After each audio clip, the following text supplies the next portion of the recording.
Anong ginagawa mo doon, Amir? Binibinta po, tas pang ulan. Sa pangunguha mo, nakakamagkano ka naman? Ano, magkano yung nabibenta mo? Minsan po na nasa 3 atado lang. Nasa 3 atado. Ang isang atado, magkano? 30 po. 30 pesos? Masaya po. At may makakatulong po sa paggawaing bahay.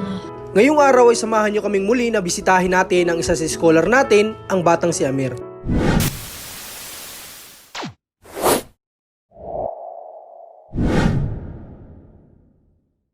Good day mga kalingap, magandang hapon sa inyo. Ano na ngayon, 5 PM na ng hapon. So andito tayo kay Amir para po kamustahin natin dahil malapit na yung pasok ng bata. Si Amir isa sa scholar natin. Bali 6 na sila na scholar. So kamustahin natin si Amir. Tara po. Magandang hapon po. Oh, kamusta kayo, Nay? Ito. Ha? Okay naman? Si Amir, kamusta? Amir, kamusta ka? Ha? Kailan yung pasok nyo? Sa Martes po. Martes? Apo. Naka-ready ka na para sa pasukan. Apo. Kamusta yung mga gamit mo? Okay naman na? May kulang ka pa bang gamit? Ballpen na lang. Madami akong biniling ballpen sa'yo Wala ba? Wala po. Okay, wala palang ballpen. Wala O di sige, bibili ka na lang ng ballpen, ano? Pero lahat naman, the rest, okay naman na. Apo. Wala nang problema. Si mama mo, nasan ngayon? Wala po dito. Manila. Saan punta? Hindi po alam. Di mo alam? Apo. Dapat, Amir, updated ka din sa nangyayari sa mga sa pamilya mo. Halimbawa, kung nasan si mama mo, dapat alam mo din. Ano? Dapat inaalam mo din, nagtanong ka din, nasan si mama, lola, ganto ganyan. Bakit parang hindi ka masyado interesado kung malaman kung nasan sila mama mo? Bakit? Wala po. Ha? Wala po. Paano wala? Ano yung reason? Walang kalampay nandun po sa kabilang bahay. Yun lang yung pagkakaalam mo. Pero bakit parang narinig ko kay lola, nasa Maynila daw?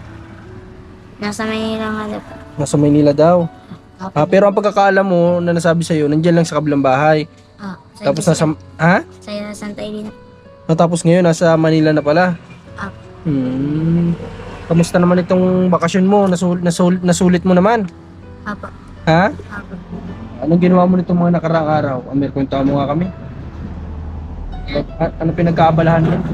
Dahil po kami sa kabila. Anong ginawa niyo doon? Nangangalit po ng yun. Saan kabila yun? Doon sa pinagkakawitan mo dati? Apo. Tapos maliban doon, ano pang iba mong nagawa? Panggagasang po. Amir, yung panggagasang marahil hindi alam ito na ibang nating manonood. Pwede mo ba sa kanilang ipaliwanag kung ano yung ginagawa sa panggagasang? Mahanap po ng mga sihi. Na mga batuan. Sa batuhan. Saan yan, Amir? Saan yan kinukuha? Nagasang Ano yung gasangan? Ano yun? mga batuan. Sa? Mga batuan po sa tabing dagat. Ayun. So ano yun mga kalingap, yung tinatawag ni Amir na gasangan, ayun po yung parang mga coral reefs sa gilid ng dagat. Kapag low tide, doon si Amir nangunguha ng mga shell, nasa shell, di ba? Anong ginagawa mo doon, Amir? Binibinta po, tas pang ulan. Sa pangunguha mo, nakakamagkano ka naman? Magkano yung nabibenta mo? Minsan po na nasa 3 atado lang. Nasa 3 atado. Ang isang atado, magkano? 30 po. 30 pesos? Di ibig sabihin nakaka 90 pesos si Amir sa isang araw. Ano yun? Saan mo nilalagay yung 90 pesos na yun? Sa iyo, kay lola? Ha? Sa amin po. Ha? Sa amin. Para sa inyo? Okay. So yung palang kinikita ni Amir, binibigay niya dito sa gastusin dito siguro sa bahay, pangtulong. So galing itong bata na ito. Amir, may tatanong ako sa iyo kasi nag-message sa akin yung mama mo. Isinet niya sa akin ngayon yung grades mo. Yung card mo. Ngayon tatanungin kita, nasan yung card mo na yun ngayon? Nasa school na po. Nasa school na? Apo. Okay, papakita ko na lang sa inyo mga kalingap dito sa vlog natin kung ano yung mga grades na Amir. Na sabi ko, totoo nga pala talaga na kung ano yung mga grades, kung gaano katataas yung grades ni Amir. Totoo nga po talaga kasi nakita ko dun sa Senate ng mama ni Amir. So para makita nyo din, papakita ko din po yun sa inyo.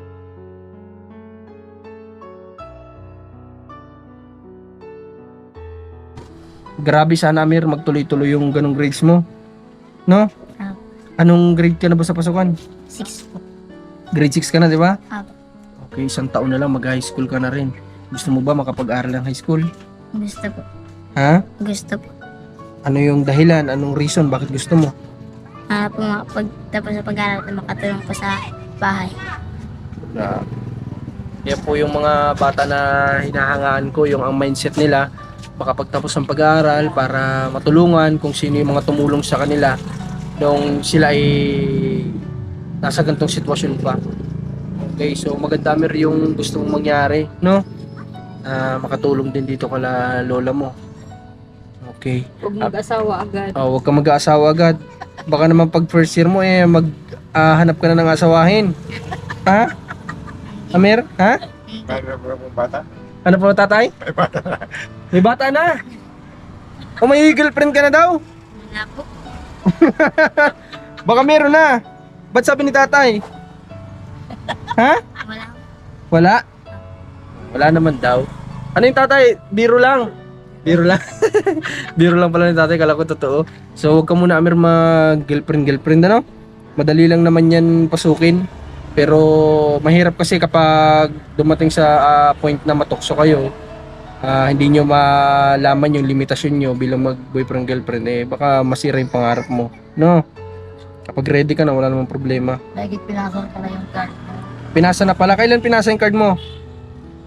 Yung pong biyernes. Nung pagpa-enroll? Ah, Okay. So sila na po kasi mga lipo yung inano natin na magpa-enroll kasi ano lang naman pala yun, wala naman pala masyadong inaano doon, basta i-ano lang yung grades para dun sa susunod na school na papasukan niya, yung room na papasukan niya, yung bagong advisor, yun lang naman po pala yung ginagawa dun. So sila na lang po yung nag-intindi nun. Okay. Si Gian, kamusta naman? mabuti naman po. Ha? Mabuti naman po. Kumusta yung pag-ano mo sa kanya bilang kuya? May nabago ba? Wala. Ha? Wala po. Wala namang nabago. Apo. Ano yung ginagawa mo bang pag-a-attend sa kanya, nagagawa mo pa din hanggang ngayon? Nagagawa pa rin. Ha? Nagagawa pa rin. Nagagawa mo pa rin. Paano Amer kapag ngayon may pasok ka na, gagawin mo pa rin ba yung pangangawit? Pag punta sa sa tabi ng dagat, gagawin mo pa rin ba? Bagay wala pong pasok. Ha? Bagay Sabado at Linggo po. Okay, grabe, gagawin pa din daw niya basta walang pasok. Para ding si Mark ito, mga kalingap, si Mark sa vlog natin kanina, Sabado, Linggo, tapos Lunes daw ay holiday, sasamantalahin daw niya yun, magtatrabaho pa din. Halos may mga similarity po sila ng mga bata na tinutulungan natin. Kaya nakakatuwa po, no? Salamat, shoutout kay Tita Jo. Salamat po sa tulong nyo din naman sa amin para mapagtapos itong si Amir ng kanyang pag-aaral.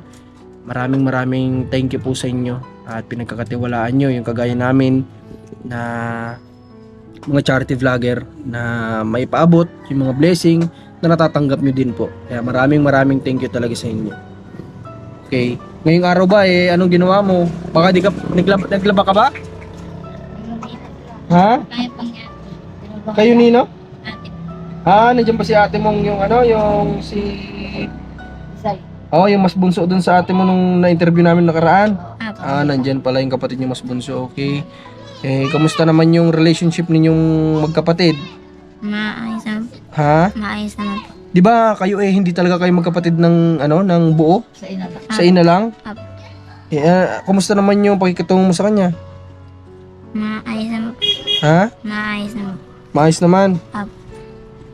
Pwede mo ba kaming kwentuhan Amer kung ano yung pakiramdam na mayroong kapatid kahit nasa ina lang? Kahit nasa nanay lang, ano yung pakiramdam? Masaya po.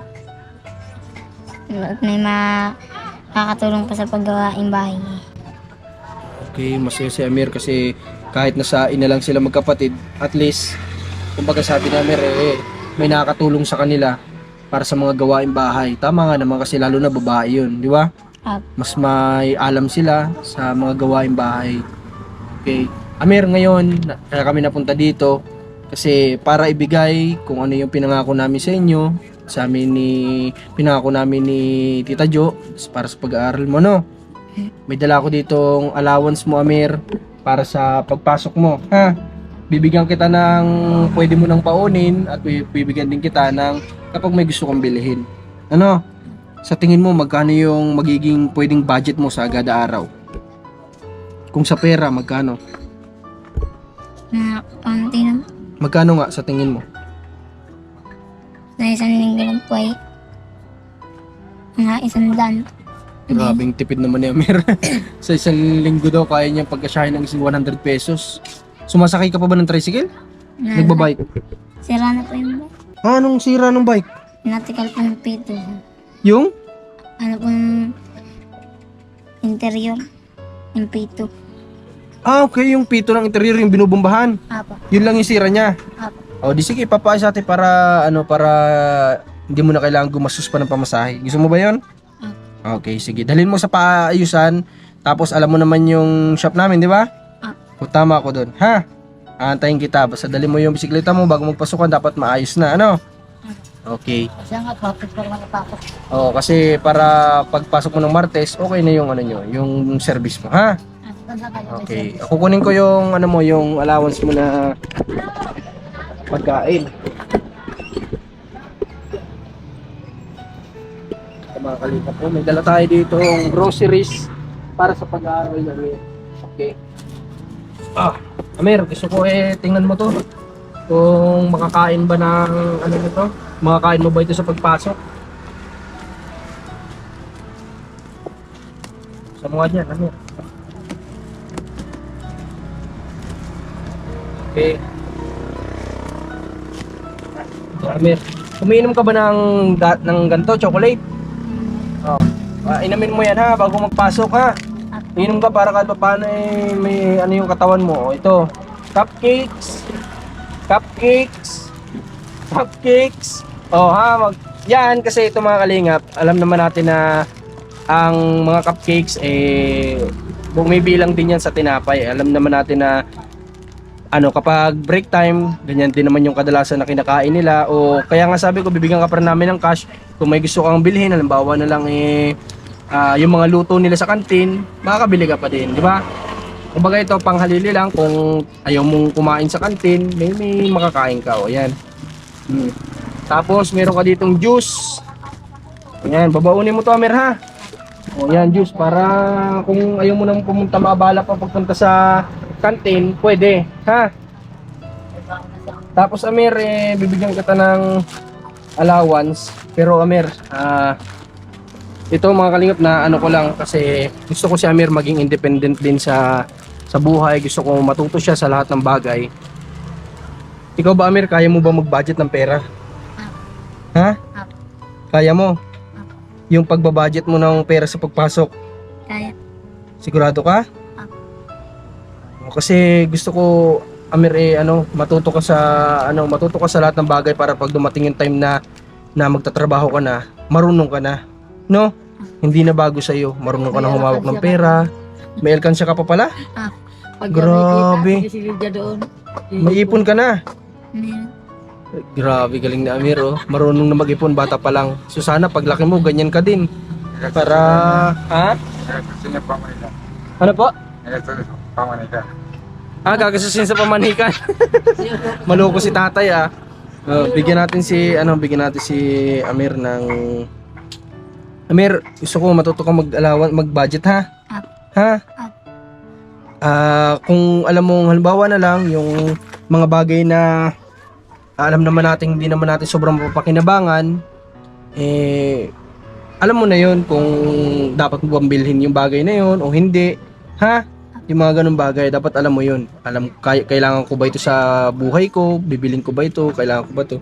Yung mga simpleng bagay, halimbawa mga laruan sa school, marami kasi dyan mga kalingap din ay kung alam naman na ng bata na hindi naman talaga totally kailangan o hindi man importante ganun kahalaga, baka pwedeng mas may paglaanan tayo na mas importante, no, Amir?